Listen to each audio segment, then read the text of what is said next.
do these things. He showed film clips of guys diving on the ball and whatnot. So I just kind of buckled down and kind of ate what he told me. And I just tried to come out and give everything I got. And I did. I'm tired now. That's a good feeling after a game. Tell me about that tip to Kofi on that rebound where you just got a finger on it and tipped it to him. Your bench went nuts. What'd that feel like? I mean, it felt good. It was one of those moments when people talk about it's a game of inches. I could have just not went, but I went. I got a finger on it. Kofi got it, and the game rewarded my effort. It's simple. Okay, thanks. Congrats. All right, next question, go Jeremy Werner and then Evan Abertson on deck. Go ahead, Jeremy. Hey, Jacob, I know there wasn't much of a non-conference season, so what was it like for you to try and carve out a role on this team, and what was that like, for you? Was it frustrating? Just take me through that. I wouldn't say it was frustrating. I'm a mature 22-year-old player. I know some guys are playing, some guys are not. So I'm assuming you're talking about my minutes not being super heavy initially. So to answer your question, I would say, my path to get here was not pretty at all. So a little blip relative to the entire story, my story, wasn't going to phase me. All it did was make me practice harder and make me better. I think I'm playing a lot better now in practice than I was. Turning negatives into positives. I trust Coach. He knows what he's doing. So I'm not really too worried about, I don't see it as carving out my role. I'm just doing everything I can. And I got to bring it every day and just, that's what it's about right now. So what's this one do for your confidence, and what can you do for this team moving forward? Definitely I'm much more confident now. I got my sweat on tonight. So, it's not too complicated to me. We got practice tomorrow and the next day, and then we got a game Saturday. Just keep preparing the same way I have. I see a result from my hard work, and not giving up and not pouting as it is easy to do in this situation. But yeah, I'm about to get on the plane, get back, go to bed, wake up and practice. That's all it is. Thanks, Dan. Mm-hmm. Okay, we'll go to Evan and then Brandon and Gavin. Go ahead, Evan. Hey, man. So big win. What does this do for the team confidence, the team mentality going forward? How important was it for you guys to get this Big Ten win after the last couple of games? It's big. I mean, it was a bad loss we felt to Rutgers. And Coach was saying in the locker room, it kind of shows the toughness of this team. We had a bad taste in our mouth. We woke up early. We lost. Flew back, practiced 2 days hard in a row, then came back out here and kind of just, it shows, the grit of this team. So I would say that this win kind of proves that we're unbreakable. Moving forward, all we can do is build. And, we didn't play perfect at all. So there's always things we can work on, but definitely, it feels good to win a second away game, after a loss. So definitely is going to help us in the long run. Thanks, man. Hey, Brandon, you're up, and then Gavin. Hey, Jake, you guys were down 19-4, I believe, and Coach Underwood took a timeout.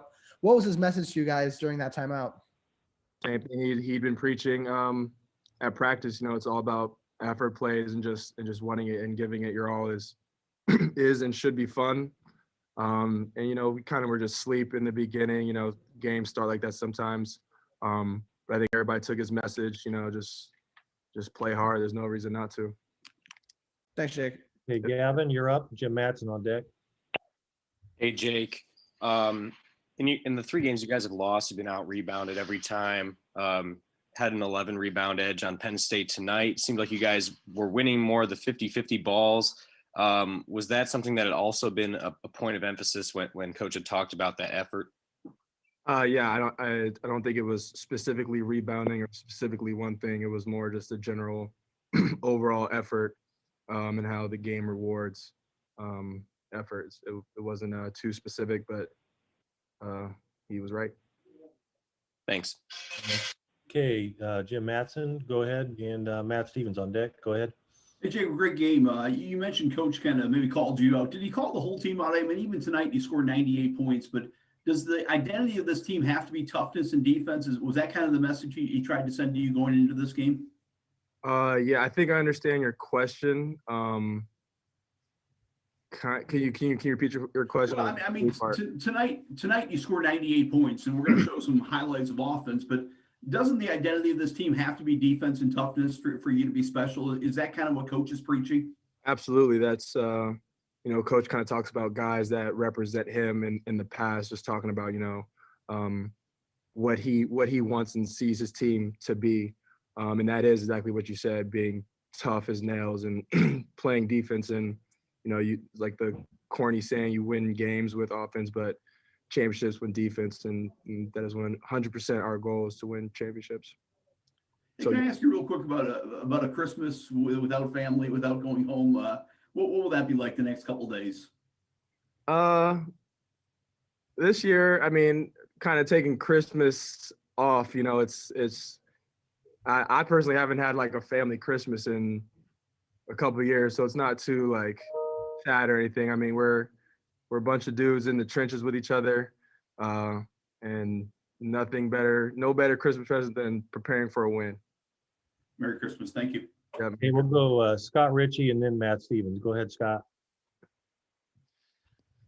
Hey, Jake, I guess just what's your perspective on Io when he has a game like he did tonight and like he's had several times this year where maybe he just has a stretch run where he just takes over? I mean, it just is what it is. I didn't see anything special or different about Io tonight. He was just Io. I didn't even personally notice he had there. I don't even know what it had, like 30. Yeah, that was just Io. I mean, it was just my teammate Io doing his thing. It wasn't nothing spectacular. I didn't feel like it was his day. Like particularly, it was just Io being Io. Hey, go Matt Stevens. Go ahead. Jake, what does a game do like this do for you guys? I know you guys wouldn't prefer to be down 19-4 of the first 5 minutes, but does it reinforce over the next few months that you guys are never out of a ball game? Absolutely, and like I said before, we're unbreakable.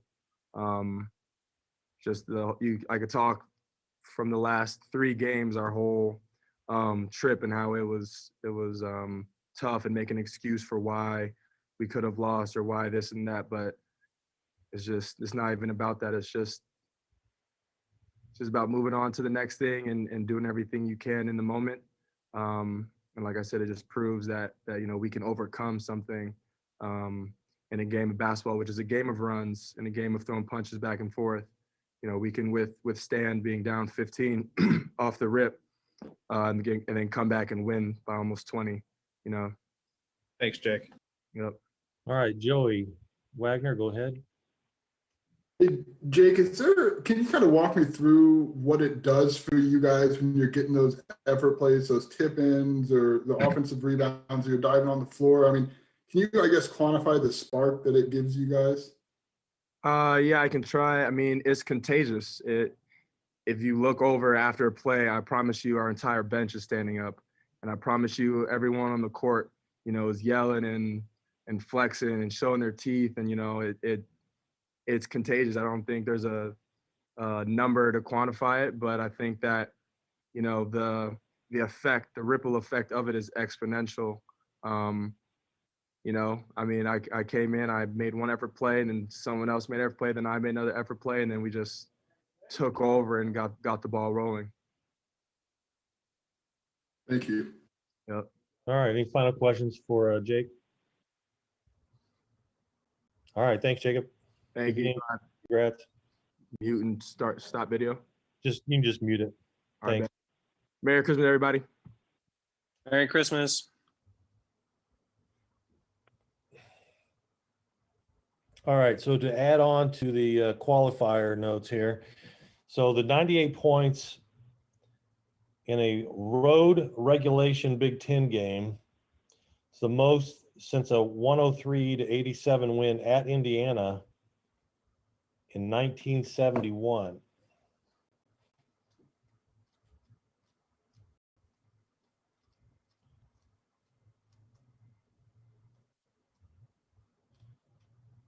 I'm gonna go back. I'm looking at that here first.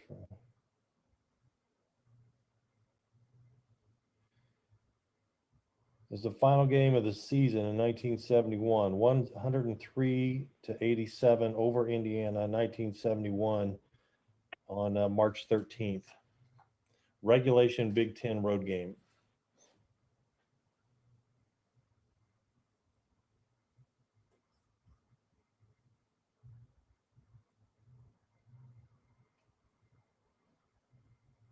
Okay, Ken, I've got coach. All right. Yep.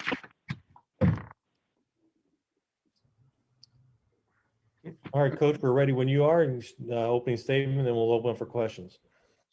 Well, we told our guys in preparation for Penn State that there was a lot of swings in their games, and obviously, I didn't know if they were ever going to miss to start. I waited and waited and waited and waited to try to get to a dead ball so I didn't have to burn a timeout, but that didn't work. But in that timeout, I told our guys, let's settle in. They're not going to make every shot. They put a ton of pressure on you. This is a team that had Virginia Tech at Virginia Tech down 35. We all know Virginia Tech beat Villanova. This is a team that had Penn State down 25 in this same building. And we just had to get established. The first 13 minutes were a struggle defensively. And then the last 7 were really good. And we knew we could score at the mouth of the rim. Obviously Kofi and Georgie going 15 of 18 proved that. And then I'm so happy for Adam Miller. Got on the floor for a loose ball. And that won't show up in any stat sheet, but that's a play that we have not been making.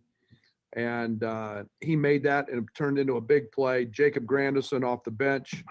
I couldn't be happier for that young man. He works extremely hard. A lot of extra possessions created by him. And then he's a really, really good shooter. So we knew at the end of the Rutgers game, he made one.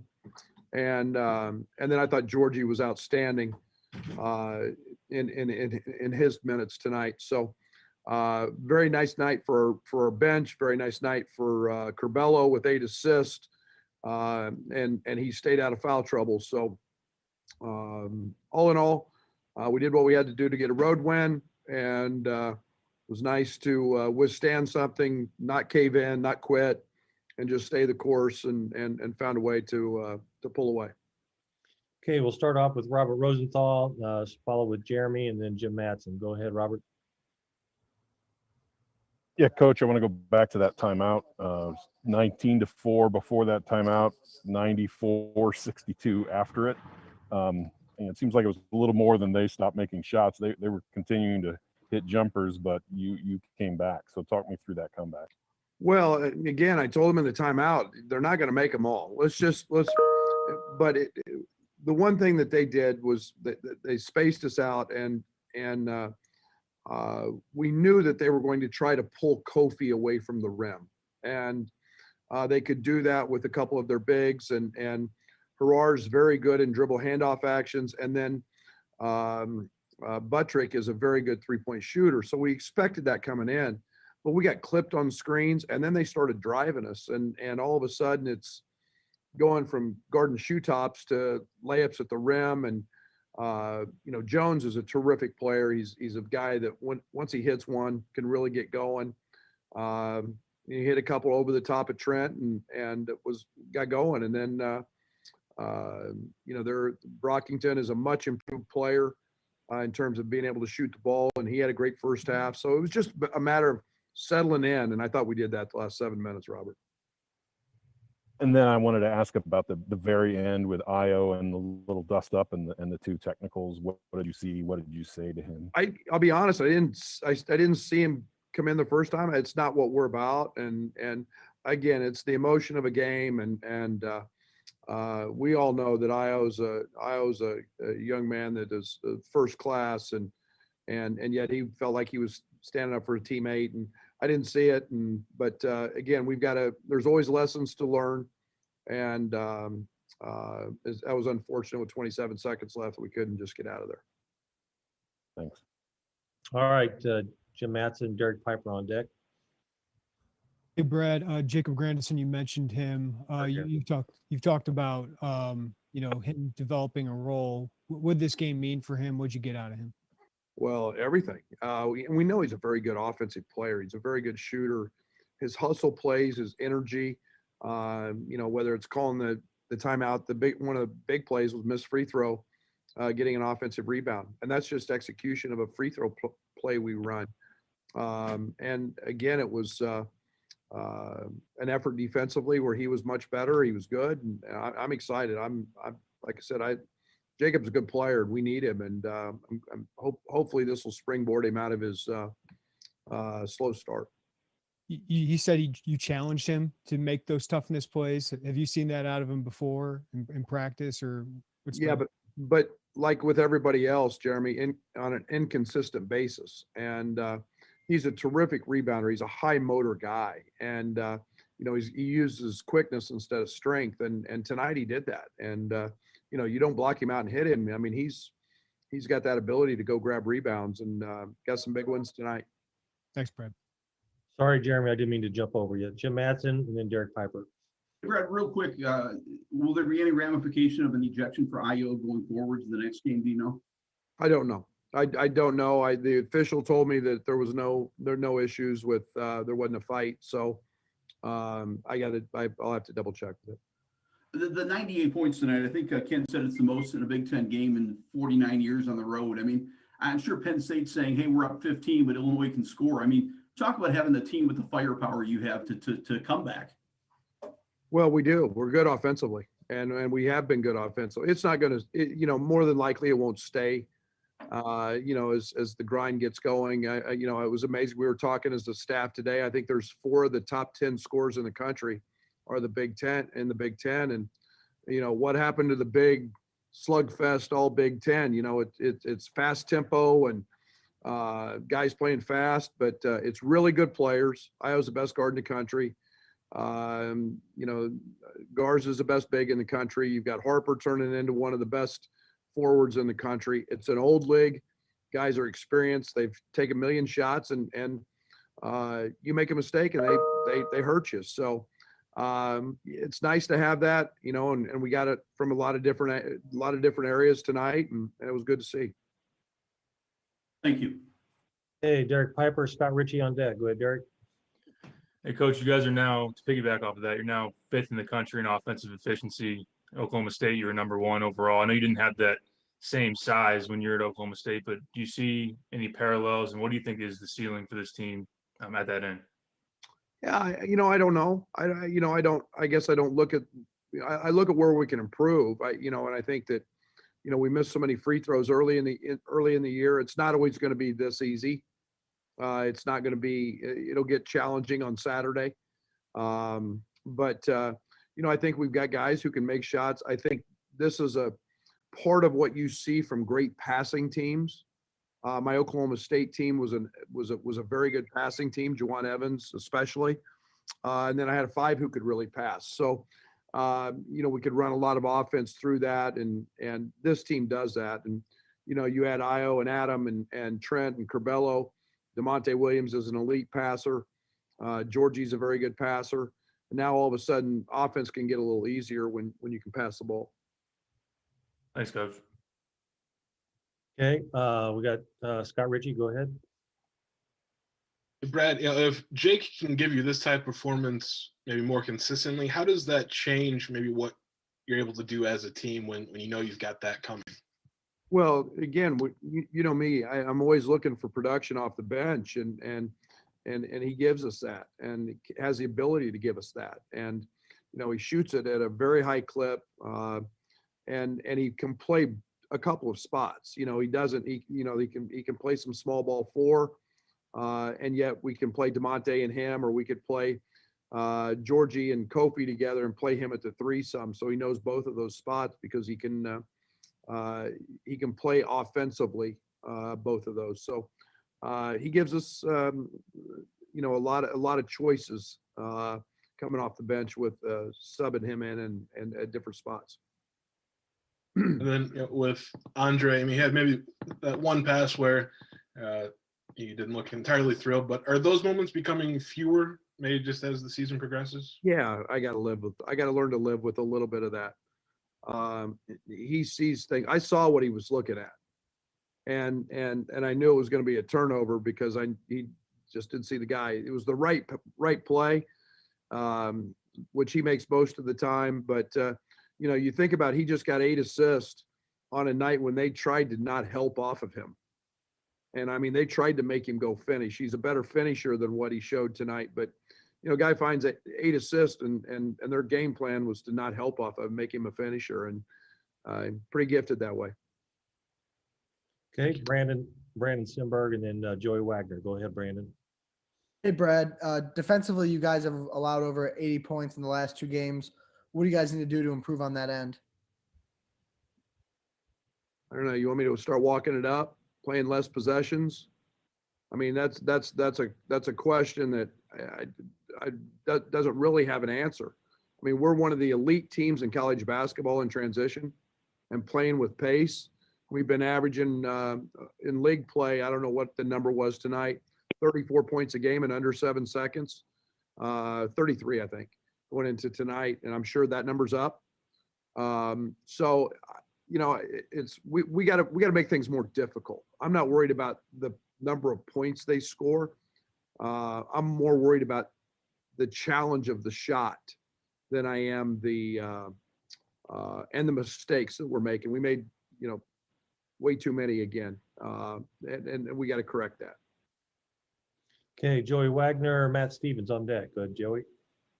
Hey, Brad. Jacob said, he kind of looks at Io's game and it's just another game of Io being Io, but that's 30 points, 6 boards, 5 assists. How scary is that when that's just another day in the life? Pretty good to have that on your side. It's not going to be there every night. Io's a really good player, and I keep saying it, and I'll keep saying it all year. He's the best guard in the country, and he scores it in a lot of ways. And when we got into the bonus early, it was going to be a steady dose of Io DeSumo handling the ball and putting pressure on the front of the rim, and he's rebounding it better than he ever has. He's guarding better than he ever has, and when we get Io locked in at the defensive end, he might be as good as I've coached. Okay, and we'll Jacob talked about. Can I go? Am I good, Ken? Joe, we only got time for a couple more Okay. questions we get through. Matt Stevens and then Brad Sturdy, and that'll wrap it up. Go ahead, Matt. Brad, so Penn State goes to this matchup zone in the second half, and it still looked like you were able to get to the front of the rim with a layup or a dunk with a big. Can you talk about your execution out against zones and just how it seems like your veteran team has just been able to figure it out, how to still get to the front of the rim and at least get to the foul line when they're trying to force you to shoot perimeter shots? Yeah, that's one of the things that I'm very big in zone offense about getting the ball inside. I think teams can fall in love with threes, but we ran 3 little sets that we've always run. And again, you get Io, you get Curbelo in the middle of them. We got Georgie, called an offensive foul, but he had a wide open post up. But that's where we like to get the ball even against zone. Okay, and then Brad Sturdy, that'll be the last question. Go ahead, Brad.